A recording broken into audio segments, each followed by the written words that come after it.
Olá, queridos, aqui é a professora Silvana, novamente com vocês, né, para mais uma aula. Na aula de hoje nós vamos falar de terapia cognitivo-comportamental e nós vamos estudar um pouco do pilar, que é o pensamento, de um dos pilares, né, que é o pensamento automático. Então, o que são pensamentos automáticos? Como identificá-los? Como fazer o processo de monitorar, de registrar, de acompanhar? E por que fazer tudo isso, né, na clínica psicológica da terapia cognitivo-comportamental? Então, eu vou compartilhar com vocês aqui uma apresentação, para nós podermos, conforme eu for falando, também vocês vão conseguindo visualizar, vai facilitar bastante a compreensão do conteúdo, e o que vocês tiverem de dúvida, vocês também podem conversar comigo, tá? A gente vai se alinhando, se organizando, e eu vou esclarecendo as dúvidas. Então, para os alunos que são novos, que estão chegando agora e que não me conhecem, eu sou mestre pela PUC de São Paulo, sou doutoranda da PUC também, no programa de Ciência da Religião, na PUC São Paulo. Participo de um grupo de pesquisa, um laboratório de pesquisa no IPQ, que é o Instituto de Psiquiatria no Hospital das Clínicas, que é vinculado à Faculdade de Medicina da USP, então faço parte desse grupo de pesquisa também. Nós temos ali um trabalho bem interessante e com viés ali da ciência cognitiva da religião, também é uma área que eu tenho aí as minhas especializações, e qualquer dia nós vamos conversar um pouco sobre isso. Na área de pós-graduação, eu tenho uma pós-graduação em psicanálise em saúde, que foi realizada pelo Hospital Albert Einstein, né, no Hospital Albert Einstein. Tenho uma especialização, pós-graduação, na área de avaliação psicológica, na área do transtorno do espectro autista também, no tratamento do paciente autista, no processo interventivo. Tenho especialização em neurociência, comportamento e psicopatologia, e terapia cognitivo, e essas três pela PUC, né, do Paraná, e terapia cognitivo-comportamental pelo Instituto Ethos, e lá nós trabalhamos também a área de treinamentos, de especializações, na TCC, na aplicação da TCC. Aqui com vocês eu tenho ministrado essas aulas, e o meu objetivo principal nas nossas aulas é fazer um trabalho onde o estudante, principalmente, e o psicólogo recém-formado, consigam relacionar a teoria da psicologia, aquilo que a gente aprende durante a nossa graduação, com a prática clínica, tá bom? Então, é isso. E aqui no nosso encontro de hoje, que nós vamos falar de pensamentos automáticos, eu quero começar lendo aqui essa citação que diz assim, olha, os homens não se perturbam pelas coisas que acontecem, mas sim pelas opiniões que eles formam e constroem sobre essas coisas. E esse conceito é muito importante, porque se nós olharmos para a nossa vida, se nós olharmos para o nosso funcionamento, nós vamos ter que concordar, né, com essa citação, porque nós vamos entender que realmente o que nos perturba não é a situação em si, o fato que aconteceu, né? O que nos perturba é o que nós vamos pensar sobre o que aconteceu, é o que as pessoas vão pensar sobre o que aconteceu, é o que nós pensamos que as pessoas vão pensar sobre o que aconteceu. Então, essa citação, ela faz muito sentido, e eu acho que é uma boa reflexão para nós iniciarmos este assunto. E aí a grande pergunta é, afinal de contas, o que é um pensamento automático, né? O que são esses pensamentos? Então, primeiro, os pensamentos automáticos são um fluxo de pensamento que coexistem com um fluxo de pensamentos mais manifestos. Essa citação de Beck, ela diz respeito ao fato de que, quando nós pensamos em pensamentos automáticos, nós temos que ter a compreensão de que eles acontecem constantemente e que eles coexistem com esse fluxo de pensamentos que são mais manifestos. Então, eles acontecem com frequência. Tomar consciência desses pensamentos permite que a gente possa, então, avaliar se eles são reais, se aquilo que eu estou pensando realmente é possível acontecer, se ele é uma fantasia e daí por diante, tá bom? E pessoas em sofrimento não se engajam nesse tipo de avaliação, tá? Então, o que significa isso? Quando eu tenho um indivíduo que está num estado de sofrimento, eu não vou ficar avaliando os pensamentos automáticos, eu tenho que ir para um nível além. A gente vai falar isso daqui a pouco, tá? Então, uma outra característica importante dos pensamentos automáticos é que eles não são um sinônimo de um transtorno. Eles não acontecem apenas diante de sofrimento, diante de disfuncionalidade. Todos nós, em todos os momentos, temos pensamentos automáticos, porque é esse pensamento que vai acontecer e que está muito baseado ali num funcionamento de vida. Então, as coisas acontecem, automaticamente eu penso sobre elas, e isso acontece frequentemente comigo, com você, com o nosso paciente e com todos, tá bom? Aqui a minha tela travou, ela adora fazer isso, então eu tenho que sair e voltar para ela para a gente conseguir passando os slides. Vamos lá. Identificando os pensamentos automáticos. Então, uma coisa que é muito importante no processo terapêutico é que nós, como profissionais, possamos identificar os pensamentos automáticos, a forma que o nosso paciente desenvolve esses pensamentos, mas também é muito importante, quando a gente fala desse pensamento automático, ensinar o nosso paciente a ele também fazer essa identificação. Tá? Então, o paciente ele fica 50 minutos comigo e todo o complemento da semana ele vai passar longe de mim. É importante que eu o ensine a ter as habilidades que são fundamentais. Então, desculpa, deixa eu tirar o som do celular, porque como que a gente começa a gravar uma aula e deixa o celular com som, né? Mas tá bom, faz parte, né, da nossa vida. Então, o paciente, ele precisa fazer esse mesmo movimento. É um movimento que é fundamental para o trabalho com a TCC, e é fundamental que o paciente saiba fazer isso longe de mim e trazer para o consultório, trazer o registro, trazer essas informações, tá? Então, como que eu começo a fazer dentro do setting terapêutico a identificação desses pensamentos, né? Então, conforme o paciente vai discorrendo sobre a situação problemática, eu já consigo ali começar a identificar esses pensamentos automáticos, tá? Quando também eu consigo identificar os pensamentos automáticos? Quando o paciente também está experimentando uma ativação emocional. Tá? Então, quando o paciente está contando sobre um comportamento disfuncional, nesses momentos que isso está acontecendo, nesse momento eu preciso começar a fazer a identificação do pensamento automático. Eu preciso incentivar o meu paciente a ele também conseguir compreendendo, conforme eu vou indagando algumas coisas, o que são então os pensamentos automáticos, tá? E aí eu posso fazer esse exercício, eu posso virar para o meu paciente e perguntar assim para ele, olha, o que está passando na sua cabeça? O que passou na sua cabeça no momento de tal situação? O que você estava pensando quando isso aconteceu? O que você pensou exatamente no momento dessa situação? Tá? Então, o paciente está contando para mim e para você, dentro do consultório, uma situação pela qual ele passou durante a semana.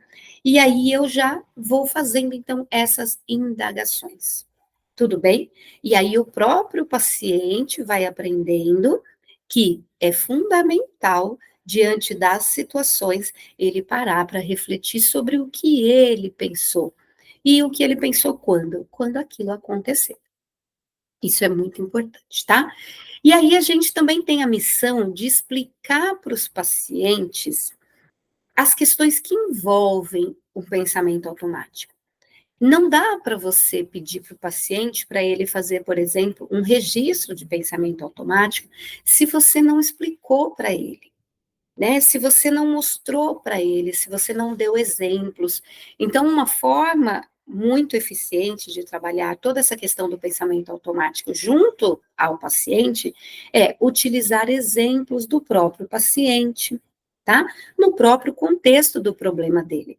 Então, o paciente ele está relatando para a gente, olha, eu estava eu vou pegar um exemplo bem básico, tá? E muito fora de uma problemática. Vou pegar um exemplo qualquer para que vocês consigam compreender o que eu estou falando. Olha, eu estava vindo para cá e, de repente, eu levei um susto enorme, porque apareceu uma pessoa, e era um homem, e ele estava com um moletom e um capuz, e então o susto foi muito grande, eu fiquei com muito medo, eu comecei a tremer, eu não sabia se eu corria, se eu deitava no chão, o que que eu fazia, eu queria me abaixar, mas ao mesmo tempo me deu um enjoo, e eu pensei, vou sair correndo. Então ele está contando uma situação para você, tá? Nesse momento, você vai parar no meio da fala dele, quando ele te conta aquilo, e você vai usar aquela situação, aquele problema, aquilo que ele está relatando, para você mostrar para ele o que é um pensamento automático. Então, no momento que ele estava andando a caminho do consultório, por exemplo, e se deparou com este homem, o homem estava de moletom e com capuz. Naquele momento, ele pensou algo, certo? Veio um pensamento na mente dele. Esse é o pensamento que me interessa saber qual foi. Esse é o pensamento automático. Por quê? Porque aconteceu espontaneamente. Ele não parou para organizar esse pensamento. Ele não parou para validar, para pensar se aquilo fazia sentido ou não. Então, ele ficou com medo naquele momento, ele tem aquele comportamento de desespero, ele sente aquelas emoções, medo muito forte, aquele medo gela o corpo, treme as pernas, dá um frio na barriga, até uma ânsia. Então, o pensamento automático, qual foi? Você vai indagar para o paciente. O que você pensou quando você olhou para aquela pessoa? Ah, eu pensei que ele ia me assaltar, por exemplo, tá bom?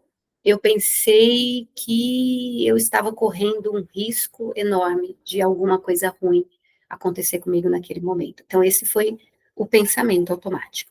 E quando ele pensou, eu acho que ele vai me assaltar, a perna tremeu, o medo veio, tomou conta dele. Então, a gente vai começar a ensinar o paciente que esse medo ele nasceu ali, ele se desenvolveu a partir daquele pensamento. Ele vai me assaltar, tá bom? Então, esse uma forma de você dar exemplos para o paciente dentro das situações dele, tá? Mas quando a gente fala também de pensamentos automáticos e de ensinar para o paciente a identificar, a gente enfrenta alguns desafios, tá?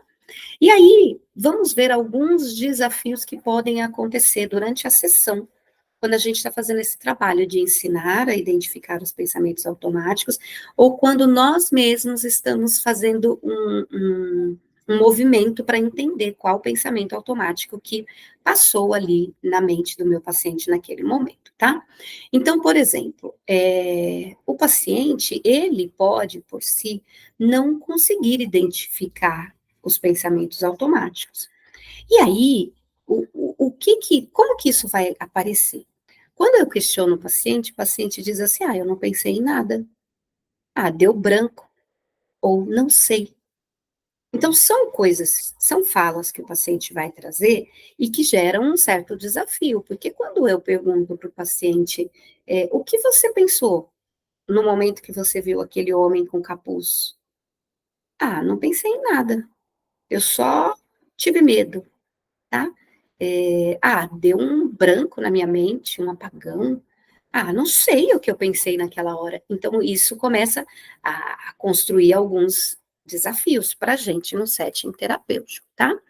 E aí, pensando nesses desafios, é importante, então, nós termos estratégias de como trabalhar. Quando o paciente vira e fala, não pensei em nada, deu um branco, não sei, não consigo lembrar o que eu pensei naquele momento, tá? Como que nós vamos manejar isso? Então, nós podemos, nesse momento, sugerir alguns pensamentos possíveis diante daquela situação. Porque a gente entende que esse paciente, quando ele vem e fala assim para mim, eu vi uma pessoa com capuz e aí aconteceu tal coisa. Eu senti tal emoção e eu tive tal comportamento, mas ele não sabe o que ele pensou naquele momento. Então, quando isso acontece com o paciente, quando o paciente traz essa fala para a gente, é importante Nós que conhecemos aquele paciente, que sabemos as histórias de vida daquele paciente, porque nós já fizemos, lembra aquela anamnese? Então, a gente já sabe quem é o indivíduo que está na nossa frente, né? E aí, naquele momento, por exemplo, se o meu paciente já passou por uma experiência traumática, se o meu paciente já vivenciou ou conhece alguém muito próximo que já vivenciou um assalto. Então, todas essas questões eu posso começar a utilizar, né, para trazer ali sugestões, para intensificar ali, então, a emoção, para identificar o significado daquela situação toda para ele. Eu posso investigar as imagens que envolvem a situação, eu posso até mesmo dramatizar, para conseguir fazer com que ele identifique qual o pensamento que ele teve naquele momento. Então, eu posso, por exemplo, dizer assim para ele: é, será, né, João, por exemplo, tá? Será, João, que no momento que você viu ele com aquele moletom e aquele capuz, aquela imagem de alguém com um capuz na sua frente, não fez você pensar em que aquela pessoa poderia ser um risco para você? Então, eu posso fazer questionamentos assim e fazer sugestões, tá? Para o paciente. E aí, vamos lá, vamos continuar pensando aí, então, no que seriam esses pensamentos automáticos. Esses pensamentos automáticos, eles, na maioria das vezes, e não é sempre, é na maioria das vezes, tá bom? Ele tende a ser negativo. Por que que ele tende a ser negativo, né? Você pode pensar, mas por que negativo? Porque ele não é avaliado, não existe o outro lado, existe só um ponto de ver. Então, quando eu penso, voltando no mesmo exemplo, olha, ele está ali com aquele capuz todo fechadinho, só estou vendo uma partinha do rosto daquela pessoa, e aquilo me gera um pensamento de que aquela pessoa pode me fazer mal, pode estar vindo para me assaltar. Eu não tive tempo para pensar e cogitar e olhar as possibilidades, entende? A coisa vem tão rápida na mente, são pensamentos que chegam tão rápido que eles chegam sem passar por nenhum filtro. Então, muitas vezes, ou na maioria das vezes, eles acabam sendo negativos, tá?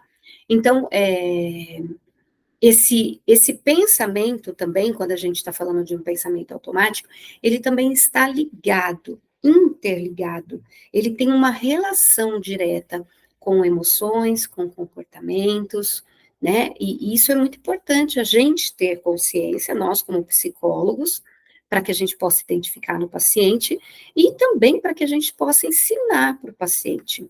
Então, neste exemplo que eu dei para vocês, percebam, ele tem um, um pensamento, ele sente algo, sente medo, e como ele vai se comportar? Então, eu corro, eu fico, eu paro.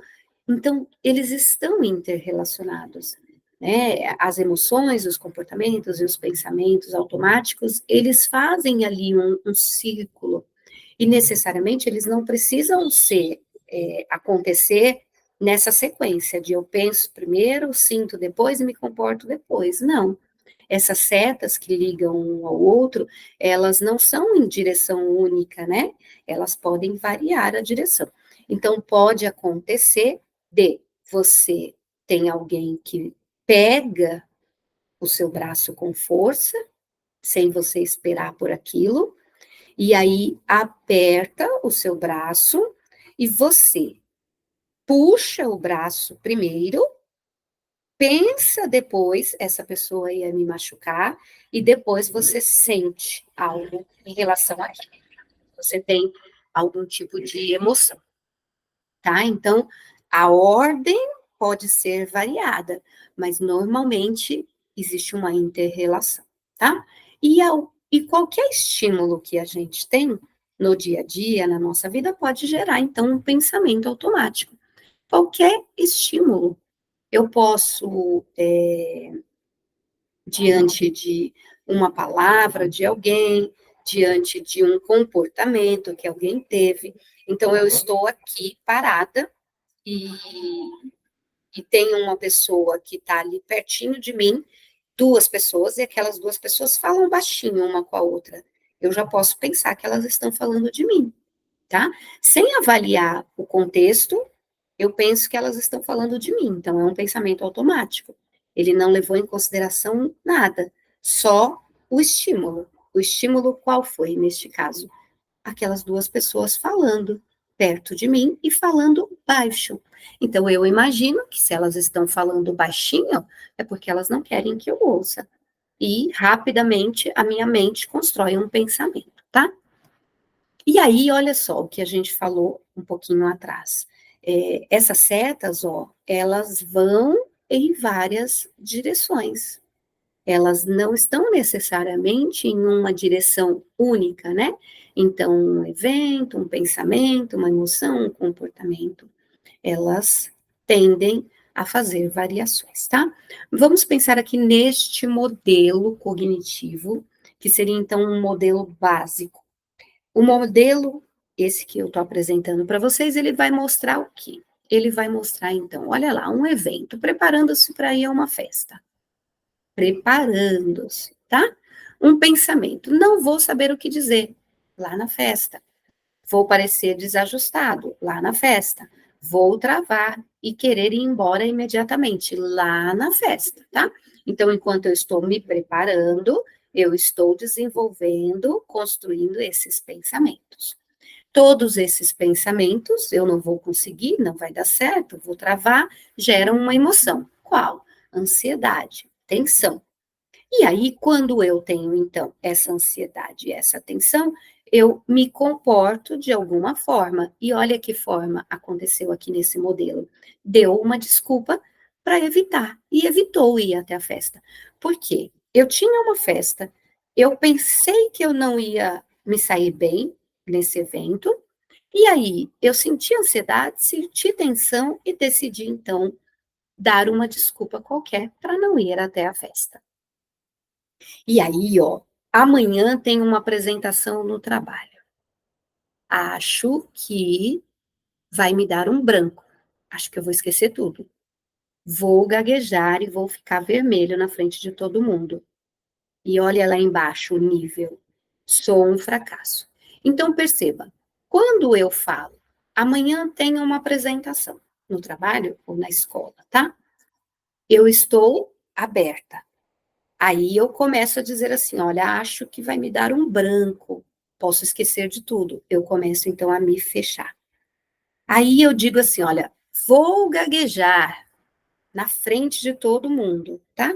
Tá aqui no meu pensamento. São coisas que estão acontecendo no meu campo cognitivo, tudo bem? E aí eu já me fecho mais. E por fim, depois de todo esse modo de pensar, eu chego então à conclusão de que eu realmente sou um fracasso e ali eu me fecho, tá? Então ali vem o sofrimento.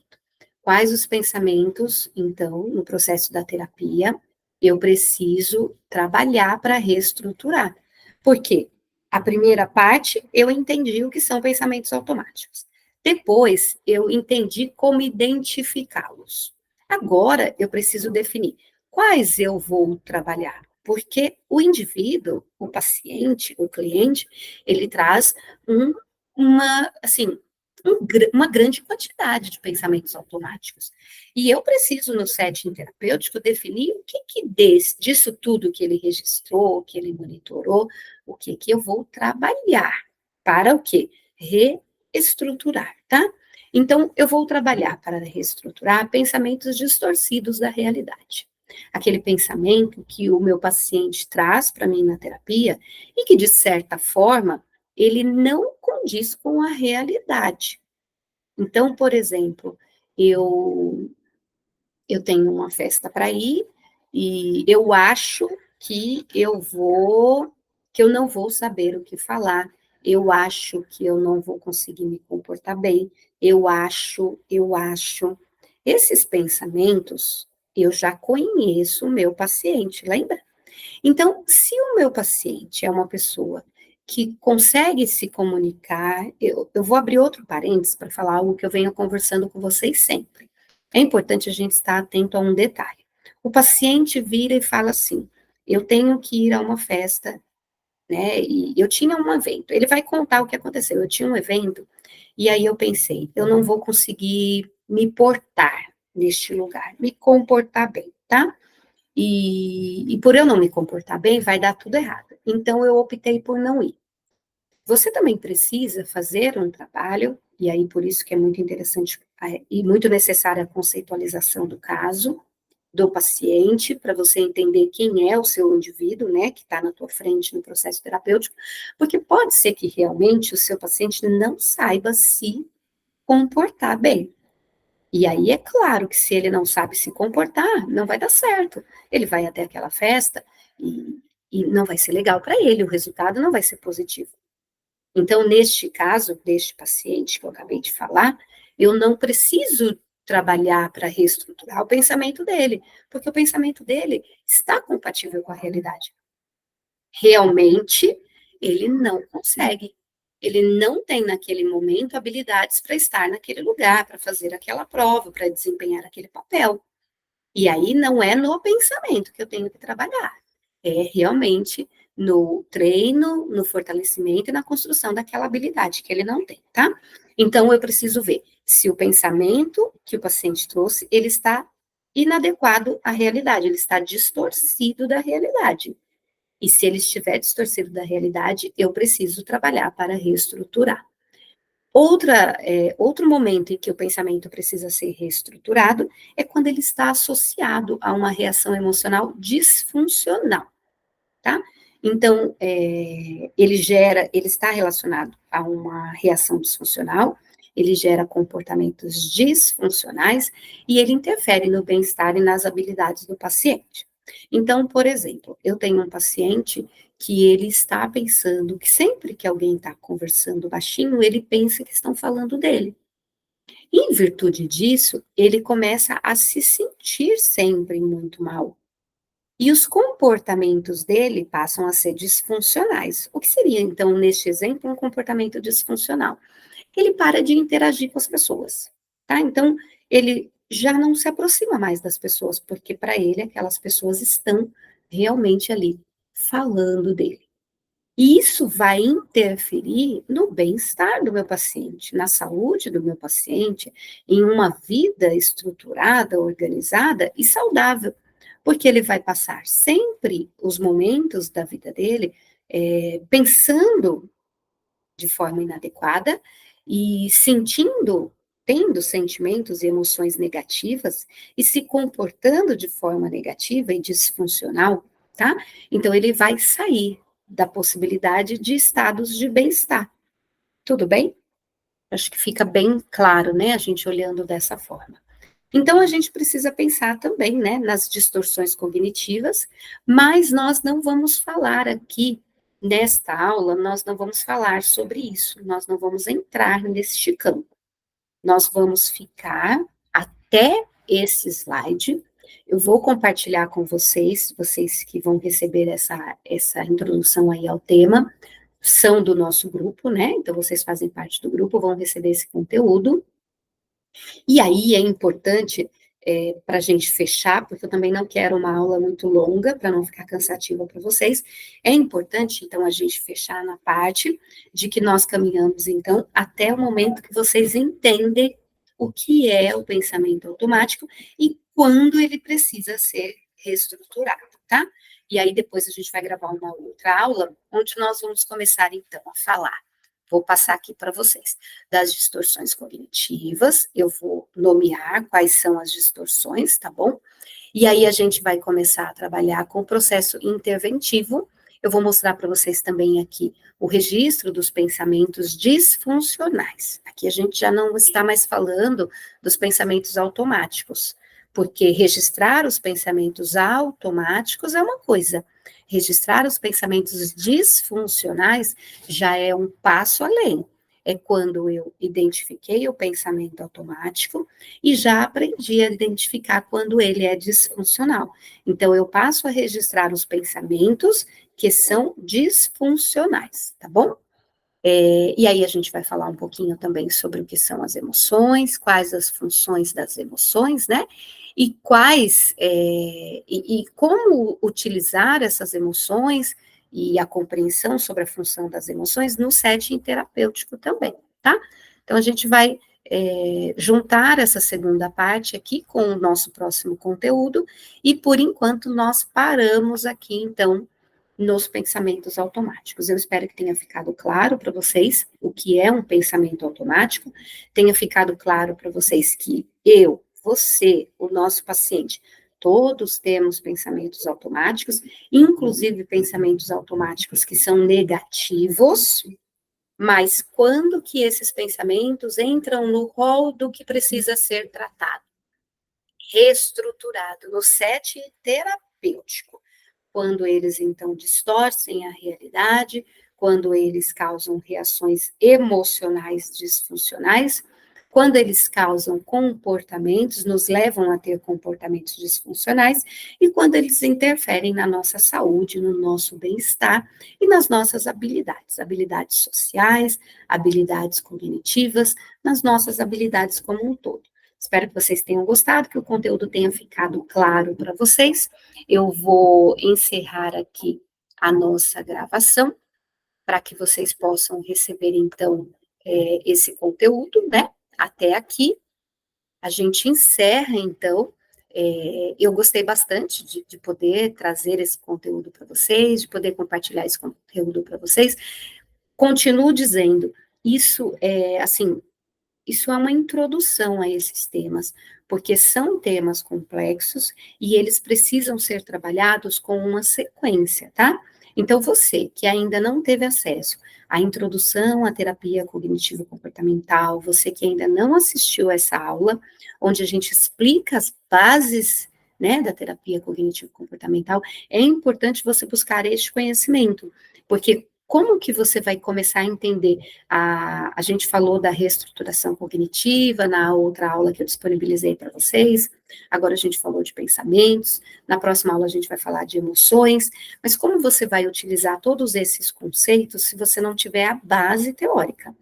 Então, é importante que você tenha a base teórica, tá?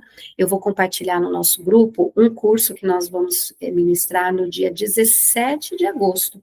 Ele vai ser híbrido, tá? Então, os alunos que quiserem participar presencial vão poder, as vagas não são tantas para o presencial, nós temos apenas 30 vagas, e os alunos que estão mais distantes ou que prefiram a modalidade online também vão poder participar desse curso, tá? Vai ser um curso bem bacana, eu vou colocar lá todas as informações para vocês. Talvez quando eu compartilhar essa aula, vocês já tenham recebido as informações do curso.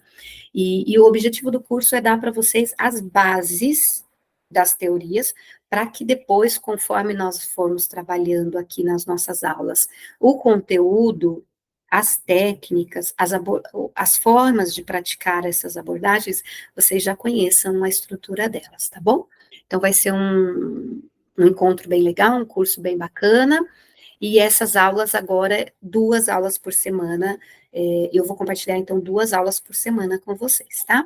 Essa semana a gente falou da reestruturação, hoje falamos de pensamento automático, talvez essa semana eu abra uma exceção e coloque a aula já de emoções para complementar essa que a gente teve hoje, e aí a partir da próxima semana eu vou compartilhar 2 aulas por semana para vocês, para que vocês possam ir seguindo aí essa capacitação, esse treinamento na terapia cognitivo-comportamental, tá bom? Então, eu agradeço por vocês terem assistido o vídeo, se vocês gostaram, compartilhe aí com os colegas de vocês também, e a partir da próxima semana a gente tem novidade também, a gente tem um podcast que estreia, acredito que daqui a mais ou menos 10 dias, vocês vão poder acompanhar, vai ser bem bacana, tem bastante coisa top para rolar, e eu espero que vocês continuem me acompanhando. Se vocês quiserem convidar colegas para o nosso grupo, eu fico muito feliz que vocês possam contribuir e me ajudar nesse movimento, tá?